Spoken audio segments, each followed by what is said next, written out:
Pode ser que alguns de vocês, neste momento, estejam experimentando muito pouco do mundo espiritual, mas certamente vocês ocasionalmente têm vislumbres dele, durante ou depois de uma meditação. A experiência desta consciência expandida pode vir também quando você tiver pedido ajuda, tiver sido temporariamente elevado acima de si mesmo, fora de seus problemas ou de seu corpo, e por um breve segundo ter recebido um vislumbre de uma consciência além da do homem natural, que é o homem que nunca entra no reino do céu, nunca recebe uma bênção de Deus e nunca está realmente sob a lei de Deus. A consciência do homem natural é apenas um ramo de uma árvore que foi cortado e está murchando, alcançando cerca de 70 anos, um pouco mais ou um pouco menos, sem sequer suspeitar que existe outro reino. Enquanto estiver na consciência do homem natural, em algum momento algo dentro de você pode voltar-se para um ensinamento espiritual. E se esse ensinamento for o caminho infinito, você será conduzido não apenas através de alguns princípios da metafísica, mas também na prática de princípios que devem provavelmente resultar em meditação. É na meditação que este vislumbre do reino espiritual é dado a você, porque na meditação você não está procurando coisas. Você não está buscando saúde, prosperidade ou companheirismo. Você está buscando o reino de Deus. E na hora em que pensais que não vem o Filho do Homem, o Cristo revela-se Ele mesmo. E então a graça espiritual assume o reino interior.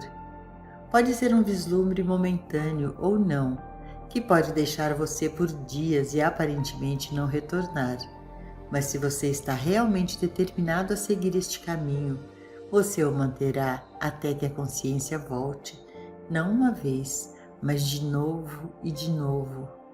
Quanto mais vezes você a procura e quanto mais você a alcança, mais perto você está de viver mais no reino de Deus do que no mundo.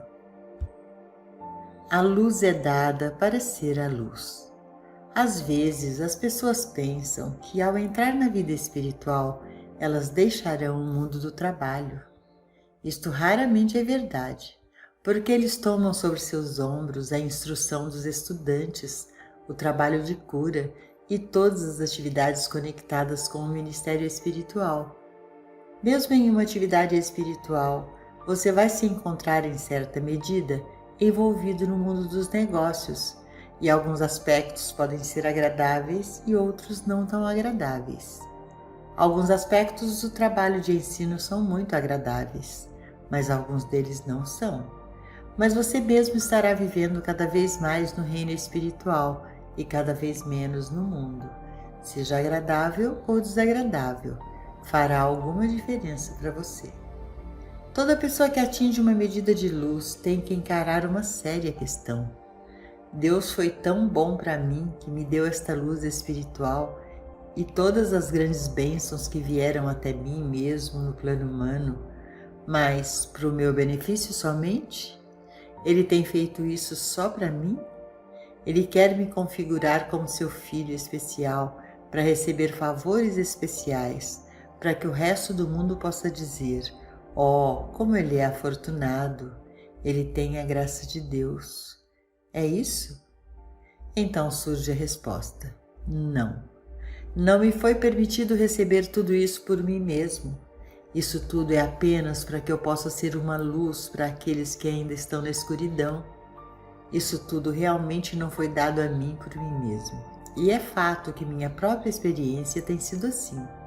Quanto mais eu sigo, menos uso eu tenho de todo esse bem que veio a mim, porque estou tão ocupado com o trabalho que nem me dou conta de um lazer que nunca veio.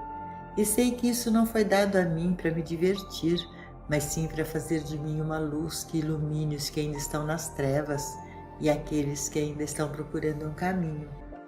No começo, você se torna uma luz para alguns membros de sua família, seus vizinhos, amigos ou companheiros. Mas eventualmente você percebe que isso não é suficiente. Deus não pôs o sol nos céus para uma só pessoa. Ele está lá para os santos e para os pecadores, e igualmente para todos. Deus não enviou Jesus para o mundo apenas para os hebreus da Terra Santa, nem apenas para os cristãos que se tornaram seguidores dos discípulos, mas sim para que a mensagem espiritual do Mestre se tornasse universal e que a mente que estava em Cristo Jesus pudesse tornar-se a mente do homem. Eu não posso fazer nada, mas o eu dentro de mim pode fazer todas as coisas. Jesus disse: eu de mim mesmo nada posso fazer. Se eu der testemunho de mim mesmo, meu testemunho será falso. Agora você deve parar por um momento e refletir sobre isso, porque ao ler o Novo Testamento, você não terá que ir muito adiante até que você o ouça dizer: aquele que me vê, vê o que me enviou. Eu e meu Pai somos um. Eu sou o caminho, a verdade e a vida. Eu sou a luz do mundo. Eu vim para que todos tenham vida. Tudo isso faz com que você tenha muito cuidado com o uso da palavra eu, para que você veja o que você realmente quer dizer quando você usa essa palavra. A mensagem do caminho infinito deixa claro o que foi perdido para a Igreja por 1700 anos. A verdade de que existe um eu humano que não pode fazer nada e há um eu divino dentro de você, através do qual você pode fazer todas as coisas. Você deve saber que há um eu chamado Joel e há um eu chamado você, mas nem você e nem Joel atingiram a plenitude. Joel é suscetível de cometer erros. Joel pode eventualmente se aborrecer. Joel às vezes gosta de uma boa refeição, mas este não é o eu que é o professor espiritual e o revelador. Esta é a parte da minha individualidade que ainda está no sentido pessoal, aquele mesmo do qual Jesus falou quando disse: eu de mim mesmo nada posso fazer. Mas uma vez que você faz esse mesmo reconhecimento, você pode dizer: ah, mas a minha individualidade, minha verdadeira personalidade é divina. Meu Salvador, meu Cristo, meu curador, meu provedor está mais perto do que a respiração dentro de mim. É o verdadeiro eu do meu ser. Quando você reconhece isso, você começa a retirar sua fé, esperança e confiança do mundo externo e dos seres humanos. Quando você for às urnas, você fará o seu melhor para ser guiado espiritualmente no seu voto. Mas você não colocará sua dependência, sua liberdade e sua paz em função de quem for eleito, seja seu candidato ou o candidato de outra pessoa. Você estará vivendo conscientemente no conhecimento desse eu dentro de você. Isto é rezar sem cessar, percebendo constantemente que o eu dentro de você é poderoso. Eu no meio de você é o pão, a carne, o vinho e a água da vida. A separação. Tudo isso nos leva a um ponto muito difícil de nossa jornada. Estamos tão acostumados a ler e ouvir as belas promessas bíblicas de um paraíso perfeito que às vezes esquecemos que há também advertências bíblicas que podemos ter ignorado. Estreita é a porta e estreito é o caminho que conduz à vida. Poucos que a encontram. Eu não vim trazer a paz, mas a espada, porque eu vim pôr em discórdia o homem contra seu pai, e a filha contra sua mãe, e a nora contra sua sogra. Nós pulamos essas passagens como se elas não fossem importantes ou não destinadas a serem levadas a sério. É claro que elas não devem ser tomadas literalmente, mas tenha a certeza de que Jesus sabia muito bem o que estava dizendo, porque a divisão está ocorrendo, e está ocorrendo no exato momento em que você começa a confiar no eu dentro de você e não em seus pais, filhos, tias, tios ou primos. Uma divisão ocorreu ali mesmo. Você foi separado da dependência das pessoas. Enquanto existirem dois estados de consciência, o material e o espiritual, sempre haverá uma divisão ou separação daqueles seus parentes que preferem permanecer na consciência material, mesmo que eles sejam seus próprios filhos ou pais. Nem por isso você deve sair de sua casa ou expulsá-los, mas haverá uma parede entre vocês, uma parede que significa falta de entendimento, e você vai realmente descobrir que o seu companheirismo, sua integridade e unicidade estarão com aqueles de sua morada espiritual, bem mais do que os da sua morada familiar. Nessa medida, haverá sim separação ou divisão. Tais experiências muitas vezes levam as pessoas a se afastarem do caminho espiritual. Como o Mestre disse, são poucos os que a encontram. A Escritura também diz: muitos são chamados, mas poucos os escolhidos. Fazendo a transição para a consciência espiritual. Se você examinar seus pensamentos honestamente, descobrirá que a razão de sua abordagem em busca de um trabalho metafísico ou espiritual, ao menos a primeira ou mais antiga, foi o desejo de melhorar as condições humanas, nada mais nem nada menos do que isso. Era uma maneira de conseguir uma saúde melhor, um sustento melhor, uma companhia melhor. E agora, para sua surpresa ou desânimo, você é confrontado com o fato de que justamente o oposto pode ter tido lugar. Você pode perder alguns de seus companheiros, algumas de suas amizades. Da mesma forma, na busca de saúde, às vezes, quando você está esperando para se livrar de uma condição indesejável, você pode descobrir que você tem 3 ou 4 delas. Elas estavam latentes em seu corpo ou na sua mente, e de repente você descobre doenças que nunca soube que tinha. No começo, você pode pensar que seu estudo espiritual trouxe isso, mas não foi o seu estudo espiritual que o trouxe, mas trouxe para a superfície tudo que estava latente na mente ou no corpo. E a atitude correta deve ser de gratidão, pois de outro modo essas coisas ficariam adormecidas lá, até que se preparassem para atacar. E agora, ao menos elas vieram à superfície, e através de seu estudo e trabalho, você terá a oportunidade de fazer uma transição de um sentido material da saúde para a consciência espiritual de totalidade. Também é possível que em sua vida metafísica precoce, você tenha ficado satisfeito com uma condição desagradável que tornou-se agradável, um corpo doentio em um estado saudável, ou um bolso vazio em um abundante. Mas ao permanecer no caminho espiritual, isso não mais poderá satisfazê-lo, porque você vai descobrir que não há fim para todas as necessidades materiais, sejam do corpo ou do bolso. Portanto, se você tentar evitar a transição para a integridade e plenitude espiritual, você simplesmente perceberá que os males da carne ou do bolso foram adiados. Então, eventualmente, você vem para aquela posição onde, através da consciência espiritual, você se eleva acima da ideia de boa saúde, bom sustento e boa companhia.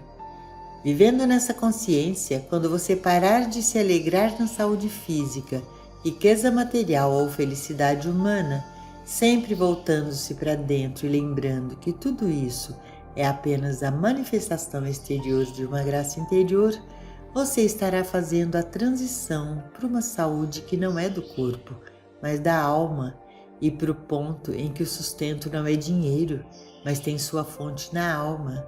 A única maneira que isso pode ser alcançado é pela realização do eu, o vinho da inspiração, o pão da vida, a fonte de harmonia espiritual que aparece exteriormente como o bem humano. Durante esse período de transição, você estará continuamente voltando-se para dentro, trazendo à lembrança este eu, o Cristo Ele mesmo. Chamamos isso de praticar a presença de Deus, percebendo Deus, a realização de Deus ou a autorrealização. Todos esses termos significam a mesma coisa.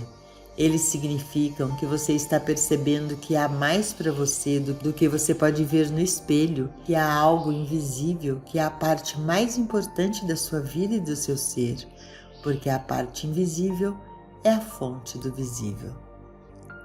Amor e alegria, frutos da contemplação. Na meditação, Você contempla a atividade espiritual e o ser que está dentro de você. Você contempla a graça de Deus que está estabelecida dentro de você e reconhece que Deus plantou seu Filho em você, que Deus é o seu único Pai e, portanto, que a sua herança vem do Pai. Mas não em virtude de você ser bom, uma vez que ela vem tanto para o santo quanto para o pecador, assim que a prontidão de recebê-la se estabelece. Isso é viver uma vida contemplativa, contemplando sempre o infinito invisível do seu ser, aquela cristandade do seu ser, o divino eu dentro de mim, sabendo que esse eu verdadeiro veio para que você possa ter vida e tê-la mais abundantemente. Tal contemplação traz um abandono do amor, do ódio e do medo do mundo externo. Então você pergunta: mas a gente deixa de amar? Amar indolentemente, sim, ou talvez você pare de amar no caminho errado e comece a amar no caminho certo. Muito do que o mundo chama de amor é baseado em um amor pelo corpo de uma pessoa. A satisfação que algumas pessoas recebem vem do corpo de alguém ou do bolso de alguém, mas isso não é amar do jeito certo. Esse tipo de amor é muito insatisfatório e sempre chega a um fim. Mas quando o indivíduo começa a perceber a presença invisível dentro das pessoas, que é realmente a alma do marido, esposa, criança, amigo ou vizinho, então ele começa a perceber a mesma alma que está nele e o amor assume uma natureza inteiramente diferente. A parte animal do amor vai-se dando lugar a uma alegria que vem de dentro. Transição da humanidade para a cristandade. Assim é, então, que nesses dois mundos há sempre um você que comunga com a presença invisível que Jesus chamou o Pai interior, que Paulo chamou de Cristo. Na verdade, é o Espírito no homem. O mesmo Espírito que ressuscitou Cristo dos mortos também vivificará seus corpos mortais. E agora, onde está esse mesmo Espírito que levantou Jesus Cristo dos mortos? É na Terra Santa de 2000 anos atrás ou você tem que ir para a Terra Santa atualmente? Não. O mesmo Espírito que ressuscitou Jesus Cristo dos mortos está dentro de você. Você não entende, mas você o percebe, reconhece e deixa fluir. É sua presença na sua morada em sua consciência, seu reconhecimento dessa presença dentro de você, sua comunhão com ela em seus momentos silenciosos, que cada vez mais se manifestam. Foi nesses momentos de união consciente com Deus que Jesus pôde dizer: aquele que me vê, vê aquele que me enviou. Eu e meu Pai somos um. Nesse estado elevado de consciência, Jesus estava ausente e somente Deus, o Divino Eu, estava presente e falando. Quando ele diz: eu vim para que todos tenham vida e para que a tenham mais abundantemente, não estava falando como homem, mas como Deus, em sua divindade, elevou-se acima de sua humanidade. Em sua divindade, elevou-se acima de sua humanidade. Há aqueles que, por meio dessa comunhão, alcançam a experiência definitiva da união consciente com Deus, e assim erguem-se em sua condição divina acima de sua humanidade.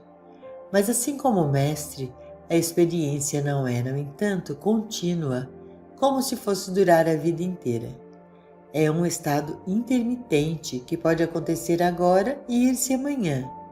Houve momentos em que Jesus estava tão abatido que queria se afastar por 40 dias, ou tão desanimado que teve de pedir aos discípulos que orassem com ele. Certamente Jesus não estava em sua divindade naquele momento no Getsemane, quando ele pediu que os discípulos permanecessem acordados com ele, e esperava que suas orações elevassem seu estado de consciência. Em meditação, eleve seu ser em sua real identidade.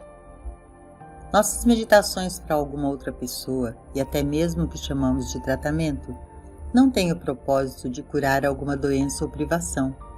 Elas têm o propósito de elevar a pessoa em sua cristandade, para além de sua humanidade, onde não há pecado, doença, morte, falta ou limitação. Quando você permanece em sua cristandade, você pode olhar para fora e dizer: o que te impediu? Porque você não vê nenhuma razão, nem mesmo para que o paralítico não possa andar. É em sua cristandade que você pode comandar aos cegos a abrirem seus olhos. Isso você não pode fazer em sua humanidade, porque nada acontecerá. A maioria dos trabalhos de cura realmente ocorre quando o praticante, através de meditação profunda, eleva-se para fora de sua humanidade em sua cristandade. Quanto mais anos uma pessoa trabalha como praticante e professor espiritual, mais horas do dia ou da noite ele estará em sua cristandade e, portanto, menos tratamentos específicos ele precisará ministrar. Isso nos leva a uma parte importante da meditação do caminho infinito. Nunca direcionamos nosso pensamento para fora, para uma pessoa ou para uma condição. Dirigir o pensamento é um processo inteiramente mental, e seu objetivo é realmente a sugestão. Isso não quer dizer que algumas pessoas não possam ser curadas por sugestão, pois elas podem e são. O que estamos dizendo é que isso não faz parte da prática do caminho infinito, porque viola um dos princípios básicos do caminho infinito. A mente humana pode ser usada para o bem e para o mal, e a mente humana pode cometer erros, mesmo com intenções honestas. Portanto, não queremos que a mente humana entre na nossa prática espiritual ou no nosso relacionamento com os alunos. Na meditação, o eu pessoal que é Joel ou o eu pessoal de qualquer praticante deve deixar de influir, porque ninguém tem o direito de acreditar que ele mesmo tem o poder de dar qualquer coisa a uma pessoa. Se ele tivesse, onde Deus entraria? Depois de mais de 30 anos dessa prática, ninguém sabe melhor do que eu que não tenho nem prata e nem ouro, que das coisas do mundo eu não tenho nenhuma para dar. Só existe uma coisa que eu ou qualquer verdadeiro mestre espiritual tem, e isso é uma compreensão da natureza do eu, do infinito eu invisível. Portanto, quando eu meditar para você ou com você, eu não permito que você entre em minha mente, e eu mesmo não procuro me projetar em sua mente. O que eu faço é fechar meus olhos e subir diretamente para minha verdadeira identidade.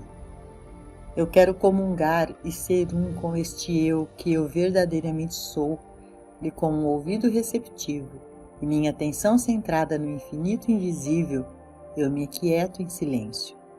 Então o Espírito de Deus se revela, e porque uma pessoa trouxe a si mesma a minha consciência, ela recebe os frutos da meditação. Vamos ver como funciona. Pode haver uma pessoa fisicamente doente, e por conta do meu retiro dentro do eu, mantendo a serenidade, meu ser, sabendo que eu sou Deus e permitindo que eu seja Deus, essa pessoa pode receber uma cura física. Mas outra pessoa pode receber uma cura moral ou uma cura financeira, e ainda outra um emprego ou uma cura das relações humanas. No entanto, eu não sei nada sobre isso. Quando você encontra alguém que você percebe ser realizado em Deus, nesse reconhecimento do Cristo do ser desse alguém, é uma indicação da sua receptividade, e é isso que dá a você o benefício da meditação dele. Você nem precisa estar na presença de tal pessoa para beneficiar-se do eu que ela é. O Mestre disse: tua fé te curou, tua fé, teu reconhecimento. Quem dizeis que eu sou? Eu sou Deus. Se você reconhecer que eu sou Deus quando você encontra um praticante, você não deixa de ser beneficiado. Mas se você achar que o praticante tem o poder de lhe dar algo, reter algo ou atrasá-lo, ou se você achar que o dinheiro tem o poder de comprá-lo, você está perdendo o caminho. O dinheiro é apenas uma ferramenta. Ele pode ser usado como expressão de gratidão, e nesse sentido não deixa de ser um reconhecimento. Mas ele não vai comprar qualquer coisa. A única coisa que vai comprar qualquer coisa de natureza espiritual é o seu reconhecimento do eu, seu contato com o eu, com alguém que em alguma medida atingiu a vida de Cristo, alguma realização do Cristo do seu ser, da natureza do eu que ele é. Ganhando nossa liberdade e perdendo nosso sentido humano de identidade no eu. Quando você entende que Jesus usou a palavra eu de duas maneiras diferentes, você começa a perceber que o segredo de sua missão era revelar que eu sou Deus, o eu que está dentro de você, o eu que é a própria natureza e caráter do seu próprio ser. Você é realmente o Filho de Deus em sua identidade espiritual, enquanto que esse eu exterior que se chama Maria, Jim ou Joel é o filho pródigo que trabalha a seu meio de voltar à casa do pai, até que finalmente ele não repete mais o seu nome, e então ele diz, eu. De uma forma ou de outra, todos perdemos o sentido de apego que nos fez orgulhosos de pertencer a esta família ou aquela, ou a este ou aquele país, a esta ou aquela raça ou religião. Perdemos tudo justamente em proporção à realização dessa palavra eu, porque o eu em mim é o mesmo eu em vocês. Se há somente um Pai no céu, você e eu somos irmãos e irmãs, e tão logo despertemos para isso e comecemos a agir desta forma, tanto mais cedo nós traremos a nossa própria emancipação e também a liberdade daqueles que estão ao alcance de nossa consciência. Através da realização do infinito invisível dentro de você, você se liberta deste mundo. Você não perderá seu amor por seus pais ou seus filhos, mas seu amor será de uma natureza diferente. Você não será escravo desse amor, e você não vai mantê-los amarrados por ele, mas ainda você provavelmente irá contribuir com mais dinheiro para a benevolência e caridade no mundo, ainda que talvez tenha menos simpatia e piedade do que antes. Porque enquanto você ajuda seu próximo, você perceberá, em seu nível de consciência, que aquele a quem você ajuda não precisaria ser pobre ou escravizado. Pobreza e escravidão são estados de ignorância. Qualquer pessoa que desperte para a natureza do eu, sua verdadeira identidade, deve tornar-se livre do pecado, livre da doença, livre de privações. Se ao fechar os olhos em meditação ou prece, você pensa em pessoas, é favor lembrar que você pode estar transferindo o bem ou o mal para essas pessoas, e às vezes o mal sob o nome de bem. Mas se você realmente deseja ser uma bênção para este mundo, para sua família, seus vizinhos, seus alunos, não permita que o pensar humano entre em sua mente, porque esse é o pensamento do pequeno eu. Nessas condições, mesmo as melhores intenções podem ser equivocadas. Aquiete-se e saiba que o eu no meio de você é Deus. Deixe esse eu fazer o trabalho. E então, a mensagem que seu amigo, parente ou aluno recebe vem diretamente de Deus, trazendo o testemunho do próprio Espírito. E então, haverá paz e harmonia.